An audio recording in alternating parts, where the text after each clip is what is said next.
All right, welcome to another episode of the Weekend Debrief here on FingerLakes1.com. I'm Josh Durso, joined in studio by Ted Baker. He's the host of Finger Lakes Morning News on Finger Lakes News Radio. It has been a couple weeks since we've gotten together, so we have a packed show today. We've got your questions, we've got the biggest stories, we've got some last-minute drama that got added in just while Ted and I were sitting here talking a little bit before we came on. Of course, we're starting off with the topic that for you probably feels freshest because you've been embedded in it for the last month. Section 5 basketball tournament concluded. Basketball season is now over. It's done. But there was a little bit of challenge, I guess I'll say, for local media who was trying to cover these local schools that otherwise don't get a lot of media attention, period, as they made their runs through sectional tournament. Ted, for those who maybe don't pay that much attention to what's going on here, give us sort of the 411 on how we got to this tournament and then what the big issue was that you guys ran into once you were there.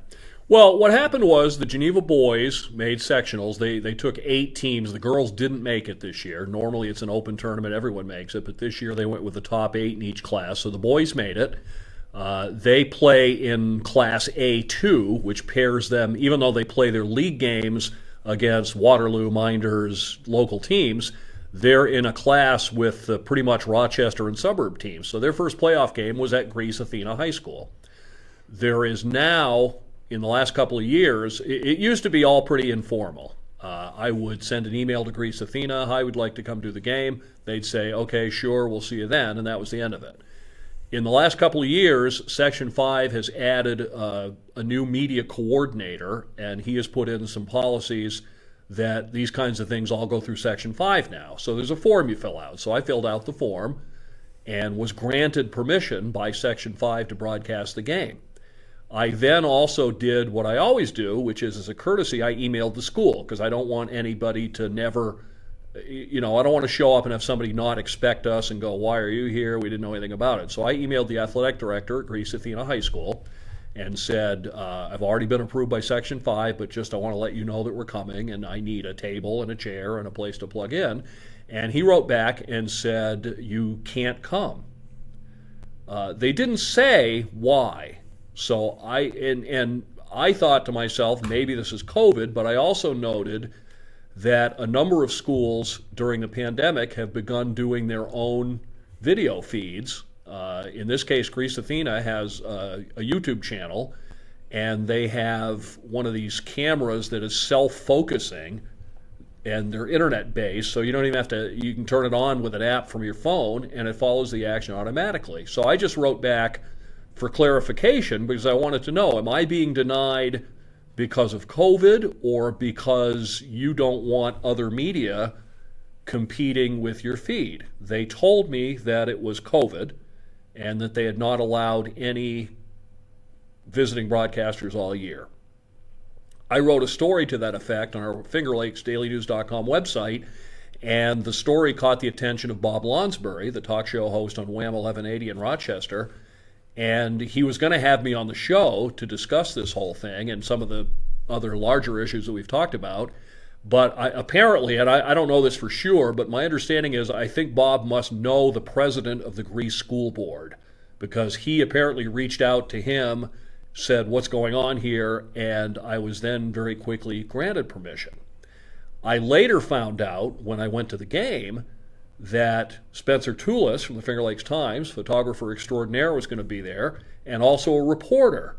So then it's like, well, what's going on here? How is it? I mean, the virus doesn't know whether you're a broadcaster or a newspaper reporter. Either, no media should be allowed in, or any media that wants to should be allowed in. So in the end, we were allowed to do the game, and we were given all the help, and I thank the Greece Athena staff on the air and publicly because they helped out and made everything good. But it just brings up a lot of issues about Section 5 and broadcast rights. I know Finger Lakes 1 ran into this in some of the games you wanted to broadcast because we've talked about this before. Section 5, which is the organizing body for high school sports in Western New York, they claim, anyway, that they have full control over postseason play. So the question is, if they have control, then why are individual schools allowed to say, yes, you can come, or no, you can't come? All season long, we had done Geneva home games with no problem. I know Finger Lakes 1 does games all over the Wayne Finger Lakes area. As far as I know, weren't denied permission anywhere. But we run into this problem at postseason time, combined with fees that were now being charged that we haven't been in the past. And also, there is a nationwide network known as NHFS. They do videos. So they're a direct competitor, especially with you at Finger Lakes 1, but on another level with us. And they have been granted exclusive rights by Section 5 to some championship games. So if Geneva makes it to the finals in Section 5 and NFHS wants to broadcast that game, no one else can, which raises just a lot of questions about who controls this and do they do so legally? Is it legal for any organization to tell the news media that you can't broadcast a game between two taxpayer-financed high schools in a taxpayer-financed gym? Yeah, and it's not like the other issue here at play, in my opinion anyway, is that there isn't any real governance once you're inside the gym. Any parent, high school kid, whoever might be there, can pull out their phone and go live on Facebook. And that was something, ironically enough, that we saw a lot last year, which was the first year that these issues started to crop up with the licensing fees we've also and seen the pushback. Is in a number of cases, newspapers have begun sending reporters who live tweet, essentially, the game play-by-play. So if we have to pay money to be there to broadcast, why is a newspaper reporter allowed to do nearly the same thing without having to pay a fee? It's just technology's changed, and we talk about this all the time with government and its response. Technology's changed, and some of these governing bodies haven't really fully absorbed those changes yet and thought them out and come up with consistent plans on how to deal with them. Yeah, and in this case, no one really knows how the policies were formed, right? Well, right. This whether it be the licensing fees or the agreement between NFHS and Section 5, nobody really knows how that came about. They just know at some point in the last 2-ish years it came about, right? No, yeah, exactly. We have no idea. We don't know why the fees were imposed. There was going to be sort of some pushback from some of the broadcasters. And last year at about this time, we wanted to try to sit down with Section 5 and clarify some of these things. Then the pandemic hit, the postseason was wiped out, and it became kind of a moot point. So there's just a lot of questions, and there are questions of technology going ahead. There are companies, NFHS is one, that are giving video equipment to schools and encouraging to do video feeds, which NFHS then charges a subscription fee for. And full disclosure, I have worked for NFHS. I've done games for them and have been paid by them to do so. So just putting that out there. So there's just all these questions that need to be resolved going forward so we can do what we've done for the last million years and Finger Lakes 1 can do what they've done for many years. And we can just have some kind of answers and clarity and consistency in how these policies are enforced. Yeah, I mean, I personally take issue with the fact that it seems like different types of media are being treated entirely differently. And I also heard a few different stories over the last 3 weeks since the tournament began or the postseason talk began, that some of the schools were also told not to do their own broadcast or call them broadcast live streams. My understanding is they games. were going to be charged fees if they did so. Right. Because during the pandemic, many schools, to their credit, went out and, in some cases, all it is somebody just pointing a tablet at the game and putting it up on YouTube because they realized with limited attendance, it varied by school. Geneva High for basketball allowed 2 fans per player, none for visiting teams. The game I did at Greece Athena, it looked to me like both teams were allowed to have fans because there were probably 35 people or so in the stands. So I'm guessing it was 2 per player for both teams.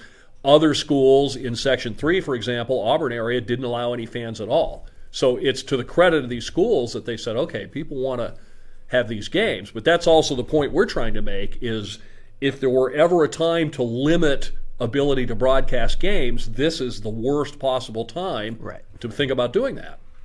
Well, and to that end, another issue that really stuck out to me is like you have the loss of archiving, essentially, because of the role that NFHS now plays in this process.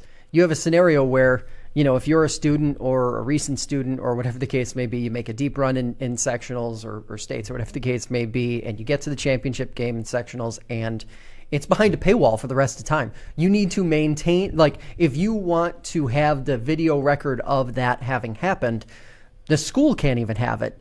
It's behind a paywall that you yourself will have to pay for the rest of time. Right. That makes absolutely no sense. If nothing else, that's just a glaring hole in whatever policy Section 5 cooked up with this, because it doesn't make any sense. And also, you and I have talked about this a million times while the cameras and microphones are off. We are making a pile of money off of this. We're losing money every single year, especially if you have multiple teams, at least for Finger Lakes 1. Right. We're losing money because if 5 teams make a deep run into sectionals, you can't plan for that. You can't sort of game that out financially beforehand, but once you make the commitment that you're going to follow the teams that you've been following from the jump, in your case, Geneva, you can't just pull the plug and say, well, sorry, we didn't get enough sponsors, so, No, you wind up eating the cost, and you do what you have to do because, like you said, it's a service for the community and, by the way, for the kids. It's ironic to me that schools think about kids, local media thinks about kids, but Section 5 appears to not be thinking about kids and thinking more about how they can generate revenue for I don't know what. One of the things that keeps coming up in my mind is why do they need if there is a financial agreement between this organization and Section 5, why is that necessary? What are the financial burdens that they're facing? And if it's that big rental of the big house, maybe it's time that we start thinking in a little more realistic terms if that's not feasible anymore on the financial side. Maybe playing at the Blue Cross isn't such a great idea. We've begun to see that. They've reduced those number of games. And then the other part of the puzzle is that through all this, the schools themselves, these member schools in Section 5, seem to know little to nothing about any of this. It's when we tell them that they say, oh, really? I mean, how do they make an agreement with a private entity, a private for-profit entity, and these member public high schools know nothing about it? Yeah, I think that's the big looming question, right? Is how are these policies formed? I suppose this is something that me as a journalist, now mulling over in my own head, we could foil for all of this. If Section 5 doesn't want to be transparent, we could just foil for everything, and you'll have to turn it over. If not, you can continue to have a combative relationship with all of the local media that's left, which isn't many. At what point did the member high schools of Section 5 sign away all rights to broadcasting from their schools? And if there were going to be such an agreement, why were we not given a chance to bid as well? Why can't Finger Lakes 1 make its own deals with Minders and Waterloo and Geneva and whoever and say, we will do this many games for you, we'll provide the gear, we'll put students on the crew as a learning experience. I mean, there was never any opportunity for anyone to do that, and apparently the schools themselves never realized that someone was signing away their rights and assigning them to somebody else. And one of the things that I've heard a couple times now is maybe that's the answer. Maybe the answer is to one contract another, and say, any media organization that wants to contract with a school, or whether it's worth $0 or worth whatever amount of money they see fit to provide the service, maybe that's the answer that shuts that down. Otherwise, I think at some point it's probably going to be like what you've described as a legal challenge over the validity of what is a contract negotiating the rights of a publicly funded, taxpayer-funded school activity. Remember, we're talking about a school activity. Yes, it's a sport. Yes, it's a competition. Yes, Section 5 is the governing body of those athletic events, but that doesn't give them right to all of the assets that are in play in that relationship. Can I go to the Geneva High Drama Department and sign an exclusive contract to videocast their plays and say that no one else may be allowed to have any kind of recording device in the room when a play's going on? Yeah. Hey, what do you make of the prospect that now that the season's over with, like last year, and obviously there was a pandemic going on and there were a lot of other things happening, that this probably won't get much talk now for the next 6 to 7 to 8 months until we're talking about the 2021-2022 season getting underway? Well, I mean, we've got spring sports coming up, so I mean, we will be doing football. The local football teams are going to play a 6-game schedule. Then we have spring sports like lacrosse. So the issue is still going to be there when it comes time to broadcast to whatever postseason there is, because, again, we're going to be told at a certain level, you can't do this game because someone else has the right to it, or you can do this game but you have to pay money. And again, just with no explanation. We'd all... Maybe there's a perfectly rational explanation, and we would sit down and they'd make their case, and we'd go, okay, we can see that. But we've never had that opportunity. We haven't had it, and as best I can tell, the schools haven't. We've been the ones in the media making the schools aware of what's being negotiated away on their behalf without their knowledge. Yeah. It's tough, and it's one that is going to keep cropping up. And I think the fear in some circles is that it's going to keep infringing more and more on local media, on schools, to a point where, if NFHS is successful in what they're trying to accomplish, I would assume their business model includes something to the effect of all games, period. Right. If all things go, I mean, it's a business. I would just assume that the ultimate goal is everything, not just postseason. If they're charging subscriptions to watch their videos, then my live free broadcast is going against their business. So sure, at some point, I can see that's the next logical step, is forbidding anybody else from being in the room. Yeah. Another topic here we can get into, vaccine expansion. The COVID-19 vaccines that are out and available now. We've seen more appointments coming up. Obviously, New York State is getting a lot more doses than they were even just a month and a half or 2 months ago. The list of eligible folks based on what you do for a living, or what medical conditions you may have lurking in the background of your life and body, includes roughly 80% of the state's population. So my basic question here to you is, and this is one that I just was debating with some folks this morning on, is why not everyone at this point? We know there's going to be enough. We've heard from the federal government that there will be enough to vaccinate every adult who wants to get the vaccine within net 60 days, roughly. But it still seems like we're kind of dragging a bit on this, and we're so close now to basically the whole population. Why aren't we just saying everybody's up? Well, being the Andrew Cuomo skeptic that I am, what we've seen all through this pandemic is the governor has wanted to be the one who is in control and the one upon whom we depend for all our information. So I think that's what this has been all about.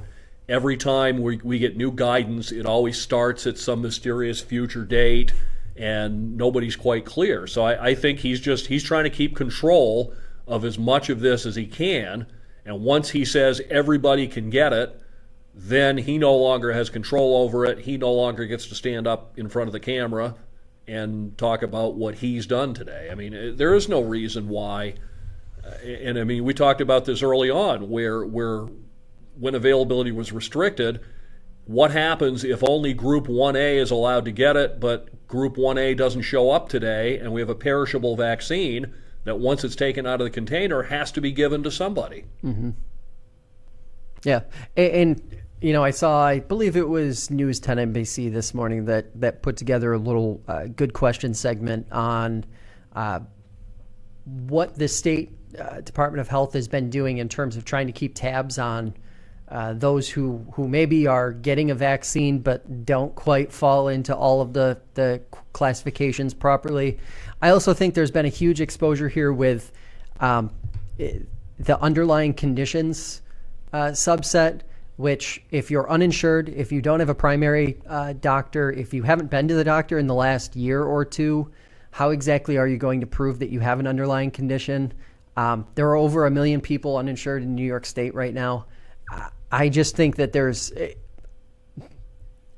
at this point, it seems a little silly to be saying there's any part of the population that can't get the vaccine if they want to. Because at the end of the day, we're not talking about, I could understand restricting it to begin with because it felt a lot like we don't know what's going to be available 2 weeks from now, a month from now, a month and a half from now. Right. That's been resolved. The supply seems to be growing pretty rapidly, and it seems like it will continue to go pretty rapidly to the point that very soon there'll be as much vaccine as anybody could possibly take anyway. So, yeah, I agree with you. I think at this point, throw it open and let's get people vaccinated. Well, and it also creates this scenario where, say, you are someone. So one of the professions that is not included are media, people who work in media, journalists.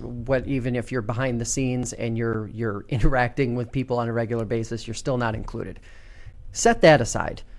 It's interesting to me that I feel like we've constructed a system where those who are really willing or interested in getting the vaccine are left with, because of the ambiguity of how vague everything is in terms of who's eligible, who's not eligible, who's kind of eligible.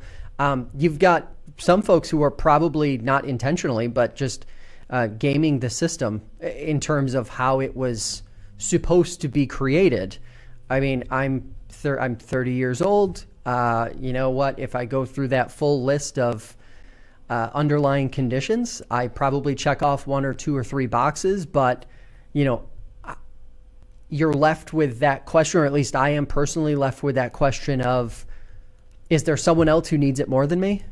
And you're kind of stuck in this middle ground of, yeah, I guess I could qualify, but is that the right thing to do? Instead of it just being very black and white, if it is going to be this scenario where only these professions or only these people can possibly get in, even if you take the people who are slipping through the cracks out of the equation. Well, and further complicating things, there was just another poll recently. A significant number of people still say they have no plans on getting it whatsoever. So, it's another reason to just move on and give it to everybody who wants it. I mean, setting aside doses of vaccine for people who don't want it doesn't make a lot of sense. So, I'm with you. Open it up and get it moving. And I was talking about this morning. I said a while back that I thought Labor Day was a pretty good target date for some semblance of normalcy, and I really still think it's beginning to look that way. I think by Labor Day, we can begin at least asking the question, can we put away the masks? Can we rip up the little 6-foot footprints?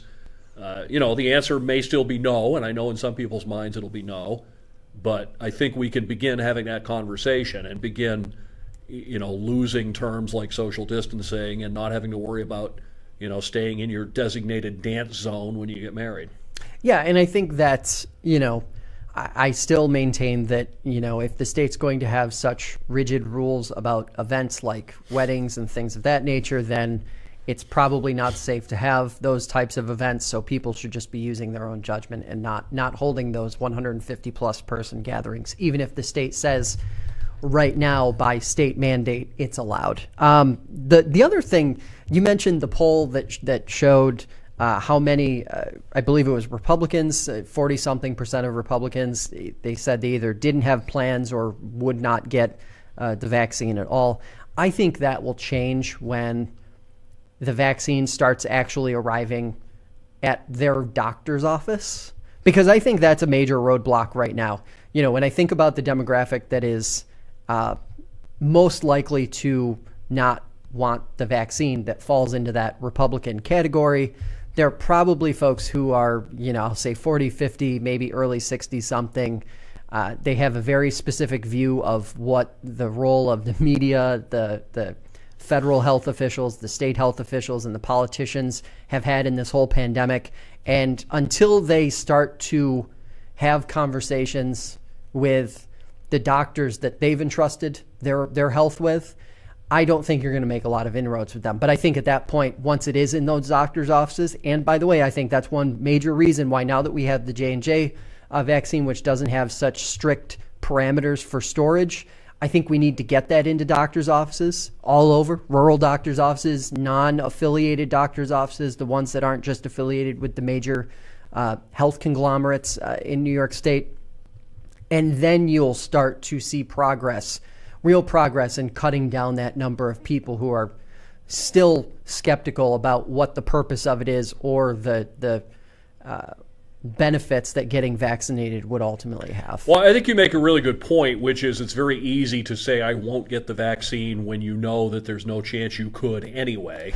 Also, former President Trump just called into Fox News last night and urged his supporters to go ahead and get it, which seems to be a bit of a change, at least from his attitude when he was in office. So that might change some attitudes. And at some point, it becomes, am I really holding out on this piece of public health for my political leanings? I mean, do I hate the other party so much that I want to open myself up to getting sick?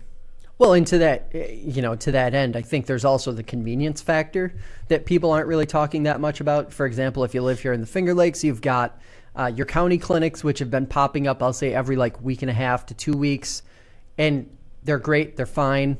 I was just at one last week, took my grandmother to one last week. It was smooth in Seneca County here. It went really well. But, they're doing vaccinations in terms of hundreds. And those appointments are filling up pretty fast. Whereas when you look at the big sites, so whether it's the Dome Arena in Rochester or I believe the State Fairgrounds, which is running 24 hours a day now, I know folks who've gotten multiple appointments on less than a day's notice for those sites, but it's an ask, a pretty heavy lift, in fact, I would say, asking people who live in rural Yates, Seneca, Cayuga, Wayne, Ontario counties, Schuyler County to drive to Rochester or Syracuse for a vaccine. I mean, that's why I think it's really important to start getting the vaccine doses to doctors' offices that are a little more recessed in terms of location. And I think you're going to see that happen. I mean, I still, anecdotally, I hear from people I know at how slapdash the whole thing is. They try and try and try and try, can't get an appointment, and then all of a sudden they've got 3 and have to cancel 2, and people that have traveled 2 or 3 hours to get it. As time goes on, I think we're going to see that lessen. I mean, all indications are more doses are coming out. I think it's going to get easier, and I think there's probably going to be a real explosion in the number of people who get it over the next maybe even 6 to 8 weeks. Yeah, and hopefully we do start to see that, because I think that's a really big component to beating that Labor Day number or Labor Day date that you've been describing. Now a story from The Hill, who reported this week that President Joe Biden is planning the first federal tax hike in around 30 years. The Hill says the increase would reportedly include raising the corporate tax from 21 to 28%, increasing the income tax on people making over $400,000, expanding the estate tax, paring back tax preferences on pass-through businesses such as LLCs, and setting up higher capital gain tax rates for individuals making at least $1 million. Criticism of the plan hasn't been very unique or creative or new, and most of the opponents that I've heard are just touting the usual tropes about tax increases and how damaging that'll be to our economy, et cetera, et cetera, et cetera, especially on the middle class, even though the middle class is clearly excluded from any of the direct effects of this tax increase. What says you about this, just in terms of hearing the day-to-day scuttlebutt on it? It's tax and spending issues are so complicated because our tax system, we forget taxes are supposed to be money that we raise to fund government. They were never intended to encourage behavior or punish behavior. The idea is tax the rich sounds great, but if I'm a millionaire and I don't drive on the roads any more than you do, why should I have to pay more for the roads? If Bill Gates walks into McDonald's nobody expects him to pay $2,000 for a cheeseburger, even though he's got it and he could. So that's one piece of it. On the other hand, for example, capital gains taxes. It's never made any sense to me, why does your interest income get taxed at a lower rate than my paycheck? If we're taxing income, we ought to tax income. So I understand this is the kind of tax plan that Democrats tend to propose. It goes more heavily on corporations and the wealthy. The tax plans that Republicans tend to propose go less heavy on corporations and the wealthy. And then the additional problem, it's great to say let's raise taxes on corporations, but corporations have the ability to hide their income, to move it offshore, and to do things to avoid paying that higher rate, which then leads to more burden on individual taxpayers. So I guess overall, I'm always conflicted. I have my libertarian leanings and I have my lefty socialist leanings that are kind of constantly at war with each other. And when it comes to these issues, I guess I don't really have a single clear position that I can say, yes, this is good, or no, this isn't good. Yeah, I guess the real issue, when you describe it the way you're describing it, I think the core issue at play is the cost of government and how expensive government is now because of everything that we've added to it over the last 50, 60, 70 years, whatever Right. the case may be. But I think the core challenge there for the people who are opposed to just increasing the cost universally across the board is that the lower and middle class just don't have it. Wages are worse than they've, historically speaking, wages are in a worse place now than they have been in the last several decades. Obviously, with the pandemic, you've got a whole new sort of lashing of economic issues at play. And it seems to me that, my one comeback to this, and we just saw a story about it this week. Spectrum News, the company Charter Spectrum, raised their starting wage to $18 an hour for all of their employees. And their plan is by next year to boost that to $20 an hour. These companies, for the most part, have the money to do it. Do we need a more nuanced way of, because I know what a lot of folks are going to come back to that. They're going to say, well, Charter Spectrum is a lot different than mom and pop grocery store down the street. Yes. But does that mean we need to have that's a separate conversation, right? Like how we tax big, giant mega corporations versus how we tax little, small mom and pop businesses, right? And it doesn't mean we shouldn't have expectations of the large ones because the small ones can't fulfill it. And my comeback to this is, and after I've had a few conversations this week with people who I typically are opposed to increasing minimum wage, they say the free market should decide it, that sort of thing. Charter Spectrum wouldn't be doing that if they couldn't afford it. And I think if all of these corporations were basically instructed that they had to fit into X, Y, and Z criteria, whether it be tax rates, whether it be wages, whether it be the type of environmental contributor they are, whatever the case may be, plug and play your issue. Unfortunately, I think right now, that's the only way you can convince them to do it, to adhere. Because I don't see, for the people who say, well, you should let the market decide what's fair, what isn't. Well, if all of our social welfare programs are going to be just, taxed to no end because all of these businesses are not providing a wage that is actually livable in our existing economy, then something's going to have to give, whether that be the government get more money via taxes or there be a serious, tangible mindset change among the whole population, and the latter ain't happening. I think we are seeing a little bit of a mindset change. I think part of this, with these companies raising their wages, is a growing realization that our system doesn't work for the people on the bottom end. They can't make enough money to have a decent house, decent transportation, decent food, decent medical care. So I think companies are recognizing there's an analogy, going back to the medieval days.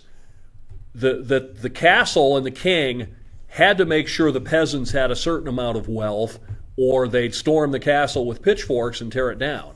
I think that's we're seeing the modern version of that if we don't provide a better standard of living for these people on the lower end, then they're going to do the modern day equivalent of storming the castle. So, and the other thing is, I mean, there's been a lot of conservatives say that if we raise the minimum wage, it hurts the economy. However, where that's been done, the opposite has been the case.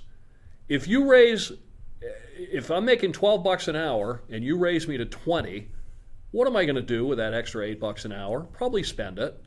And it's going to wind up right back in the hands of the businesses.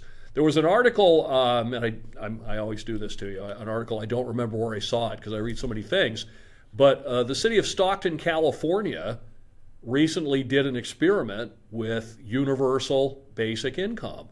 And it worked out really well. All of the things that the skeptics said would happen didn't.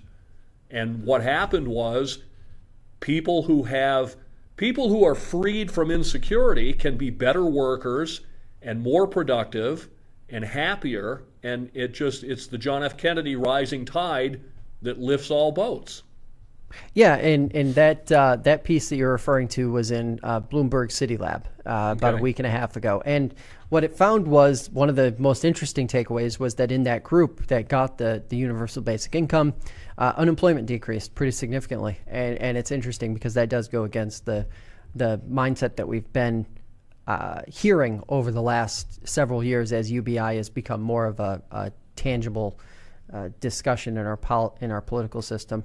I want to jump into another story here. Last week, we published some extensive reporting on Hobart and William Smith colleges, their handling of the pandemic, mainly focused on the rules, the regulations, the testing, and safety of students and staff.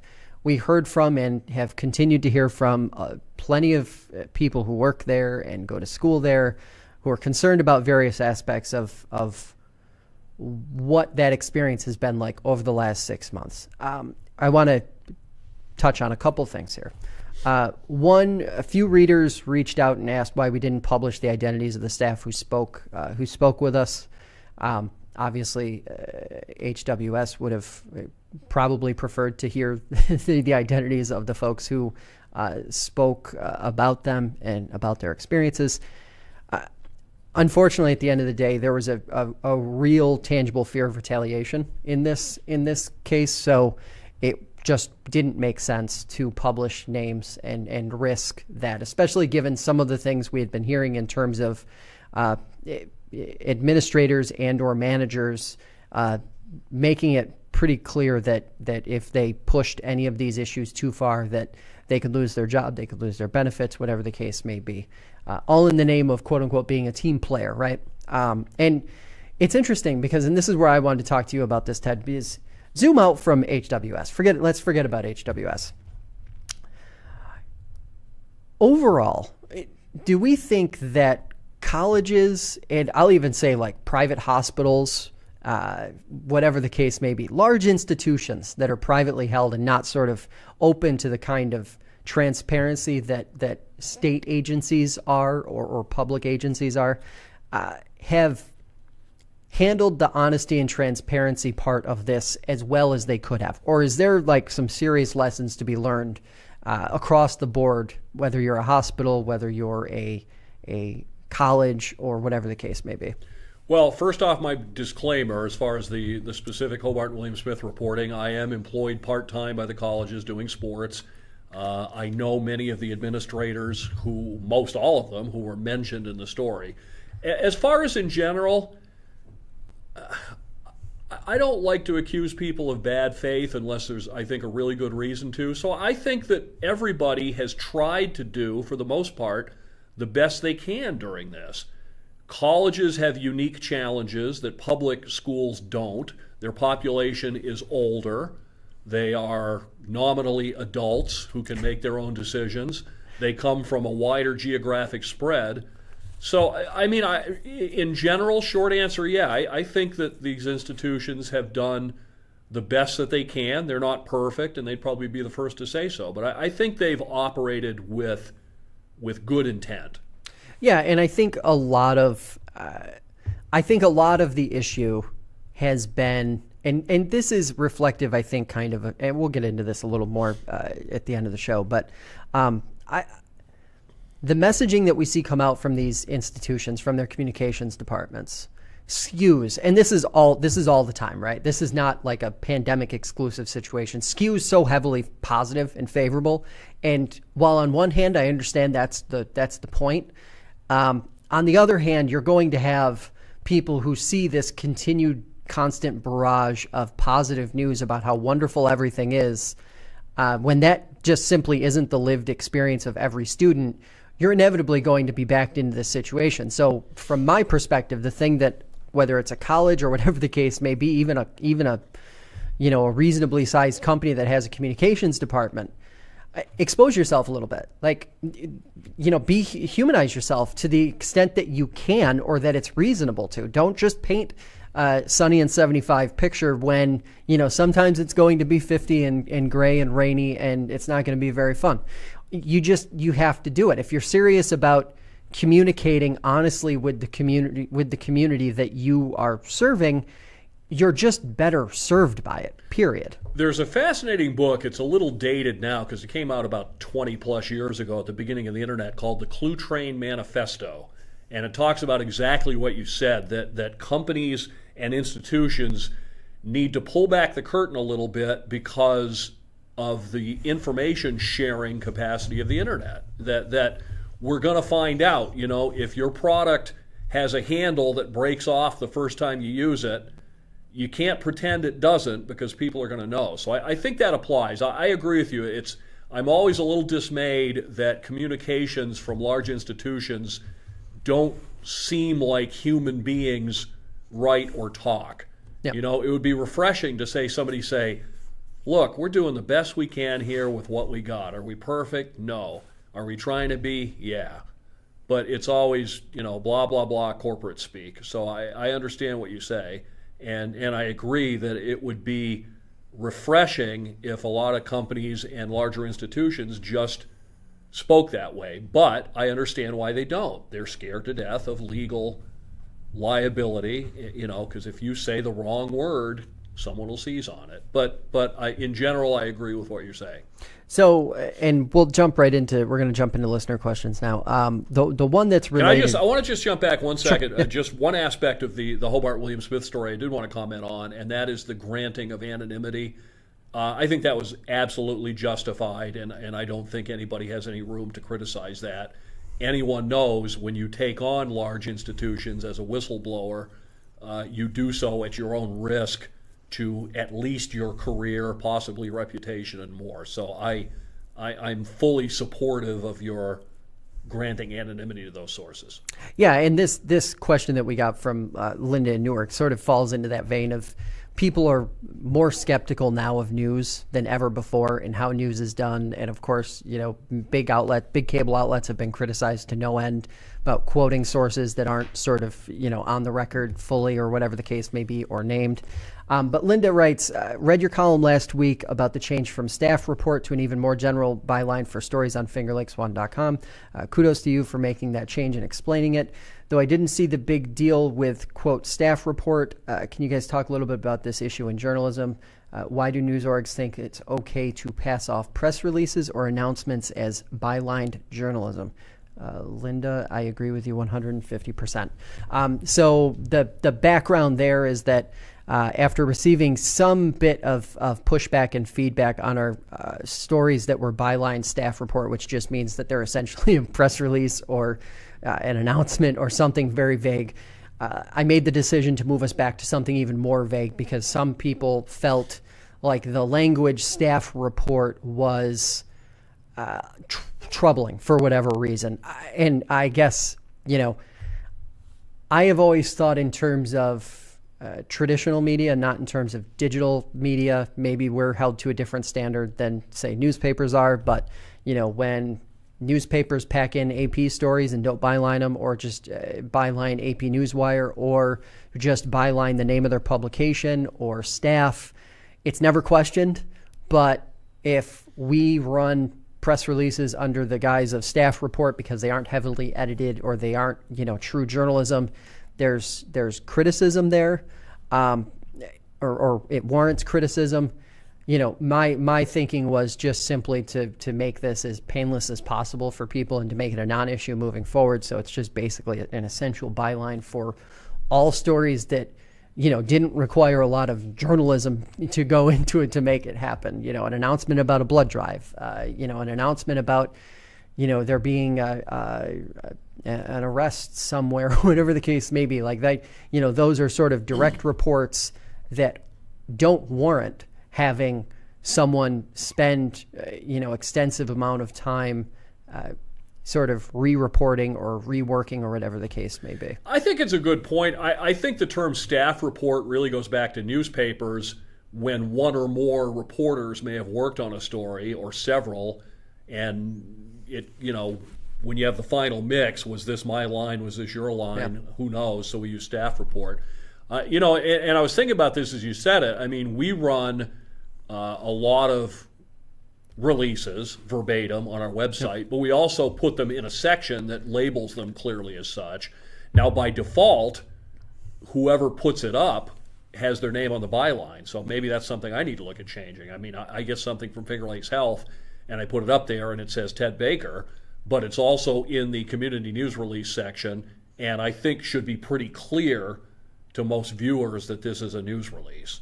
I mean, I think on your front page, quote unquote, I think there's an issue, and we've had this discussion internally at our company. I don't think you should run news releases verbatim. We do that, and a lot of media do that from politicians. Yeah. When Senator Gillibrand says something, I think we should paraphrase it. I think we should add context if we have some. So, it raises an interesting question, though. Yeah, and it's interesting. It's not, like I said, we're ultimately a decision was made based on some feedback that we got, and I don't think the feedback represented the vast majority of our listeners, but it was one of those I think readers. People it was want just to one know of those more things. and more where, where's this news coming from? Did Josh write this, or did somebody send it and it was just, put through verbatim into print? I think people want to know that, and I think it's good that we can't talk about openness in government if we're not willing to practice it ourselves.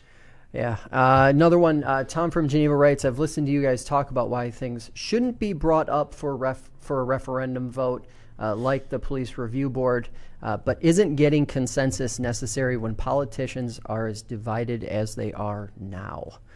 The premise of that question is interesting to me because I think it's an admission that elected officials maybe aren't doing as good a job as they should be doing or could be doing.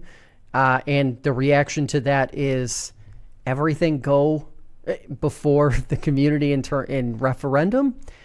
I don't think that's sustainable. Myself, I don't think that's sustainable. I mean, what do you think about that idea? Well, I agree. The reason we hire or we elect representatives is to represent us because we're too busy to delve into this stuff on every single thing. The most recent issue where this has come to the fore has been the police review board in Geneva, and the question of if 300 people in a referendum can force a revote on everything the council does, why do we have a council? Mm-hmm. I think there are certain things that might be wise to put to a community-wide vote, even a non-binding one before you start to get sort of a sense of the community. But I don't think that we really want 300 people with a petition to have veto power over everything a city council or a county board of supervisors or the New York State Assembly does.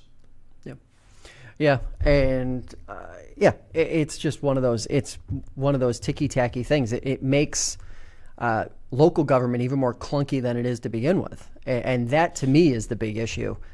Why I think most things just shouldn't go before a referendum, and if you're unhappy, then you should be voting in different people. Period. Mike from Wolcott writes, you two seem to have different views on what should happen to Governor Cuomo. Mr. Baker indicates that New Yorkers should wait to judge, and you, Josh, have said he should resign. Why shouldn't the governor be allowed due process? I think I am being targeted there. So I will say this. I am judging Governor Cuomo on the whole, not just on these allegations. I'm judging him on nursing home, handling of nursing homes. I'm judging him on his behavior toward, frankly, the press as being one of the major bodies he is if you're going to be critical of Donald Trump and how he treated the press, you must also hold the governor of New York to the same account. And that's pretty much it. I think we should believe the people who've come forward, and that's also an issue. And I'll say this, and we'll get into this more in another episode, but I'm really tired of listening to people say, well, due process, when due process clearly isn't very effective, because all of these allegations that have come forward, and if you want to call them allegations, if you want to call them lies, whatever the case may be, I'm not going to try to convince anyone else. But if you believe that our system is good at handling those things, you have been completely misinformed, completely blind, and frankly, probably not paying much attention over the last several decades. Because except for public pressure seems to be the only effective tool to getting justice for people who are women who are subjected to abuse by men.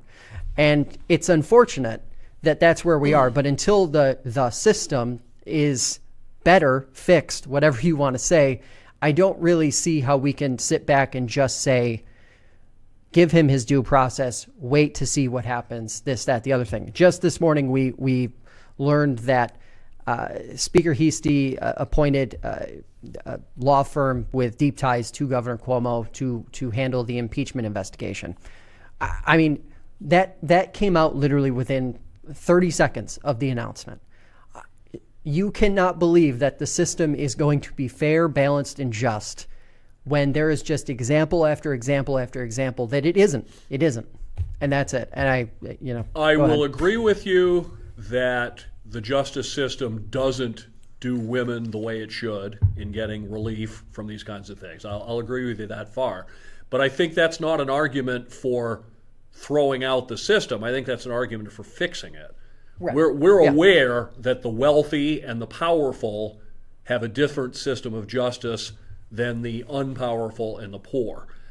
I also know that for better or worse, well, it's for worse, these types of sexual allegations have become a potent political weapon. I don't know if that's the case in this case, but I made this analogy on our program. I don't think I've said it here. If 3 women came forward and said Ted Baker did this thing and this thing and this thing at a party 5 years ago, how am I supposed to defend myself against those charges? You're going to report Baker accused of sexual misuse. My own website is going to report Baker accused of sexual misuse. I'm probably going to be taken off the air, at least temporarily, over this. How do I defend myself over something that happened with no witnesses, allegedly, 5 years ago? I mean, that's why I think you have to be afforded a due process, and so we need to fix the system. Yeah, it's the system stinks. I mean, Andrew Cuomo, his attorney general, nobody anywhere near him should have anything to do with this. There should be immediately the appointment of, if it's even possible, a balanced bipartisan commission that will look into this. It's the same thing I've said about, I thought it was ridiculous when police agencies investigate police shootings and rule that they're okay. I mean, or they go to the district attorney and have him investigate it. Well, the district attorney is part of the same team as the police. They're both on the prosecution side. Mm-hmm. So I understand what you say, and women are mistreated in our society, often sexually, and they often try to go through the system and become frustrated and say forget it because they know they're getting nowhere. I will agree with that. But like I said, that's an argument to fix the system. So let's fix the system of justice so that governors get the same standard of justice that poor people can. I mean, all the howling about bail reform, poor people can't even put up bail in a lot of cases. So poor people wind up spending time in jail over petty offenses. I know I'm getting kind of in the weeds here, but no, but it's the point. I think the other element there is the power balance in terms of who has power and who doesn't, and male outweigh women heavily in virtually all power and power aspects, which is probably the more core element at play here, even going, if you're sort of continuing to dive down deeper into the why this is And that's happening. beginning to change in our society, but at a glacial pace still, and it needs to continue to change.